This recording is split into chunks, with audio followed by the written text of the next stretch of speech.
এখন কত টাকা ভিজিট দিচ্ছেন? 300 টাকা বাড়াতে পারিনি আসলে। যখন ঢাকা মেডিকেল কলেজে প্রমোশন হলো, তো আমার স্টাফরা আমাকে বললো যে স্যার, আপনার জুনিয়র ডাক্তাররা আপনার চেয়ে বেশি ফিস নেয়, তারা তো বিশেষজ্ঞ না, আপনি তো বিশেষজ্ঞ, আপনি ঢাকা মেডিকেল কলেজের অ্যাসোসিয়েট প্রফেসর, ফিস না নিলে তো স্যার মানুষ সন্দেহ করবে। তাকে ডাক দিলাম স্টাফদের যে দেখো, ফিস 300 টাকায় থাকবে এবং এটা আমৃত্যু, আমি যতদিন বাঁচি আমি 300 টাকায় নেব, এর চেয়ে বেশি টাকার আমার মনে হয় না যে প্রয়োজন আমার ছিল। তো জীবন তো সুন্দরভাবেই চলে গেল, এখন শুধু বাঁচতে চাই নিজে, নিজের স্ত্রী, সন্তানদের নিয়ে। এখন তো আশেপাশে ডানে বামে তাকালে সব হাজার হাজার কোটি টাকার খেলা। একজন মানুষের জীবন চালাতে আসলে ঠিক কতটুকু টাকার প্রয়োজন হয়? আমি মনে করি এগুলি মানসিক রোগ।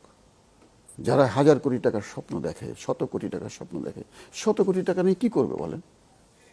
আমার হাসি পায় আসলে যে মানে এরা নাকি মানে সুস্থ। আমি সুস্থ মনেই করি না, এনারা অসুস্থ।